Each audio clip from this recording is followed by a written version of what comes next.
Phedon Papamichael, cinematographer for the trial of the Chicago Seven. How much did you know about the real events when you joined the film? I was not familiar with the event. I'm 62 born, but I grew up in Europe, so I actually didn't have an exposure. I was familiar with the event just from the Haskell Wexler's movie, Medium Cool, which I'd seen, and I actually had attended a class at A5 that Haskell came and talked about shooting that, so that was good information to have,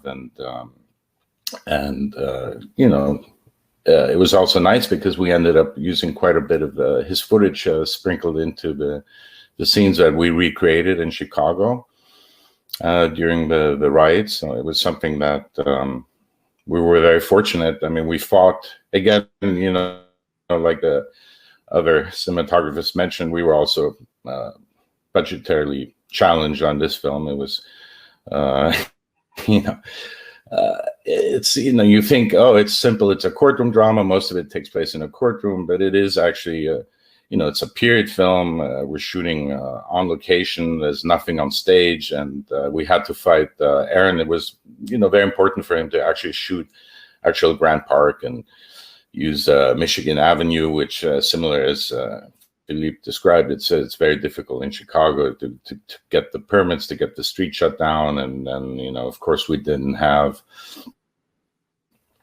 the amount of extras we needed. The actual event had, I think, about 10,000 people in the park gathering during those days. And we had, 250, I think was the highest number, mostly like 100. And so, it was very challenging in trying to do these street exterior scenes, and the riots is so non-linear and so vignette in terms of coming out of the courtroom.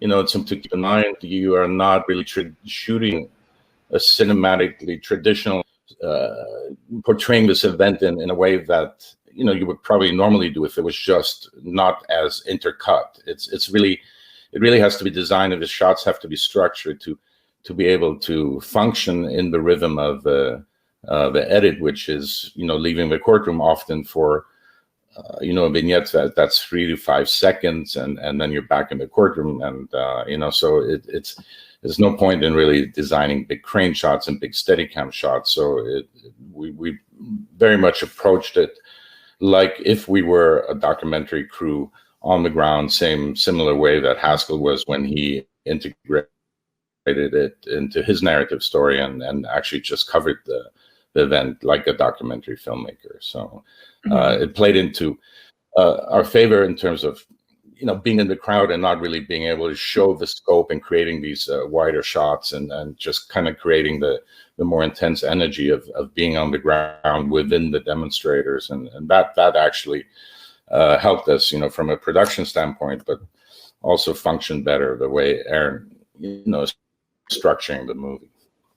Yeah, it's a sneakily complicated movie when you think about it, with all the nonlinear and like the quick cuts. You got to put all these extras for period hair and makeup and wardrobe, and it takes a lot of time to move that many people through that process, and therefore our extras were only available to us. You're gonna get the crowd at like 11, and then we got to send about 2. So yeah.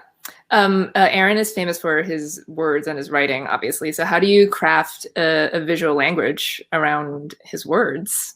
There's a lot of speeches in this movie.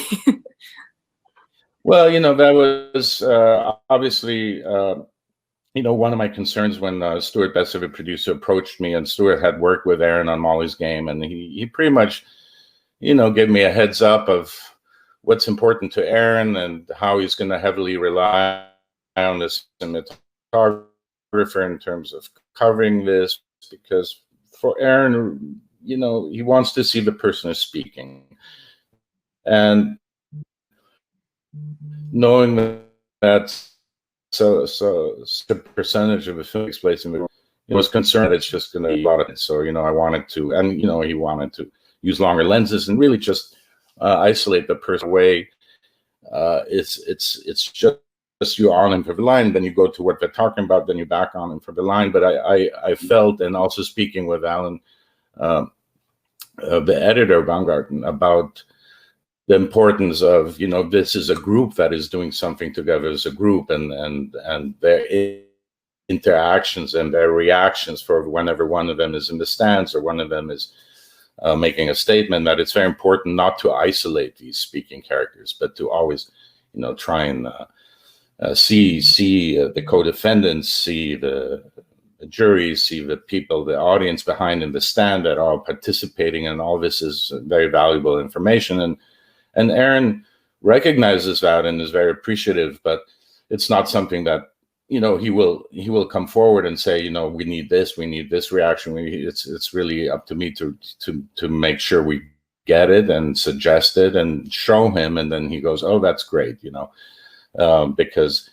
And one way I was doing it was very similar to Ford versus Ferrari, which again is more like an ensemble piece. I mean, of course, it has all this action, but Ford versus Ferrari, it's also a group of people working on this common goal. And, we discovered this technique of just really shooting close-ups with this anamorphic aspect ratio, expanded anamorphic. So it's being close-up, but with a wide lens that is actually physically close to the performer, and it also is not isolating the character. So you always feel the surrounding, and you feel, you can create little raking shots or little rotations and sliders that opens up, the background, or he turns into a profile, and then you can rack focus to the people sitting on the bench.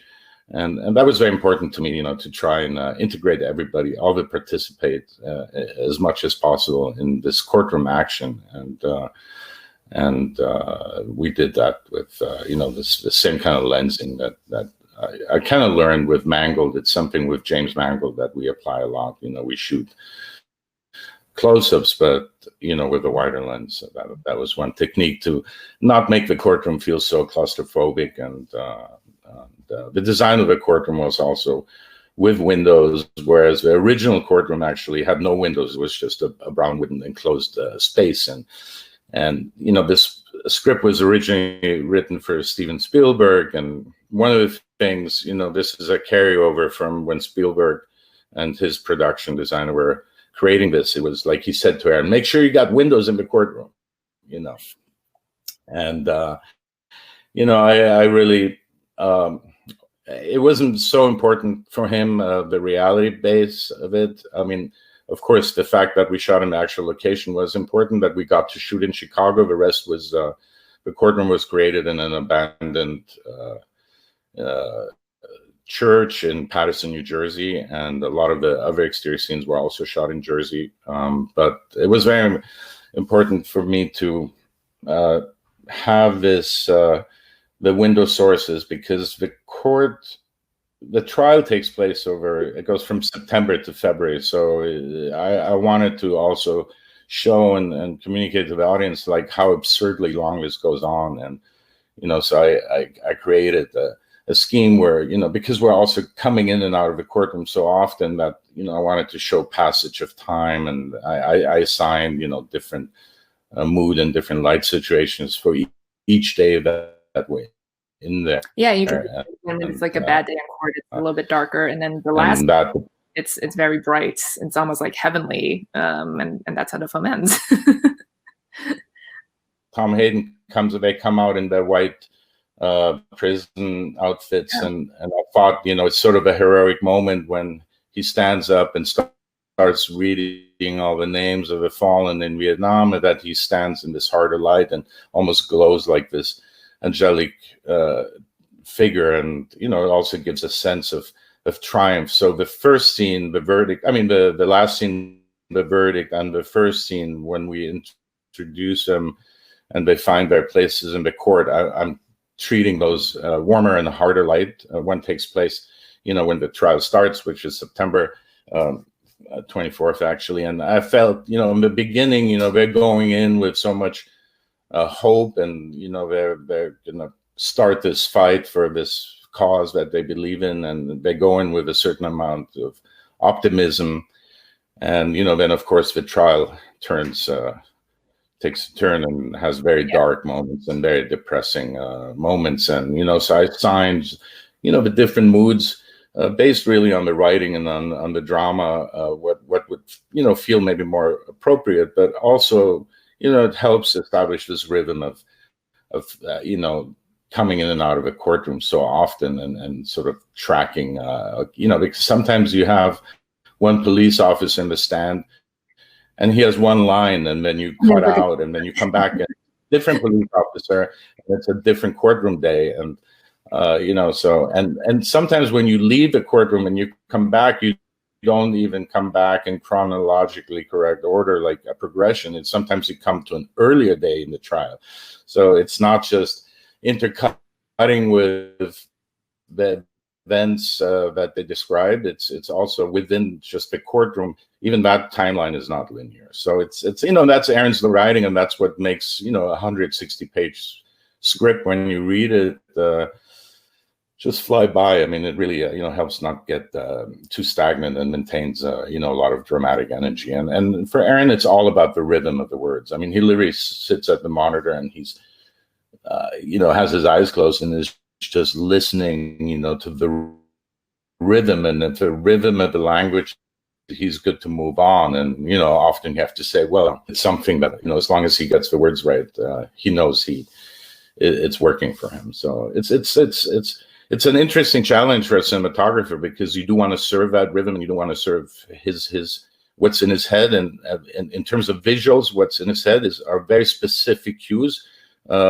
but they don't encompass, you know, how the actors shall move, or how, you know, the blocking of a scene should resolve. It's about, I need to see this image, like I need to see the sign before they throw the Molotov cocktail on the enlistment office. I have to make sure I don't see it, or I need to see the bottle impacting on the ground, because that's what triggers the violence and the riots. And, you know, I go, that's an insert, you know, but we will get that. But, you know, there are a lot of other shots, you know, involved crossing the bridges, you know, with all these excess. Yeah, but I need the bottle insert. I need the bottle break. You know, so you have to really identify and understand what are the important visual cues for him, and then offer him a lot of, you know, other gifts, let's say, and alternative coverage that he embraces, and he's certainly appreciative and sees. I mean, he's a filmmaker. He thinks like a filmmaker. He will understand, see them, and really use them. But it's something you have to show him, and often, you know, and basically you just show him. Yeah. Yeah. Mm-hmm. Well, Phedon, it was great speaking with you. Thanks so much for your time.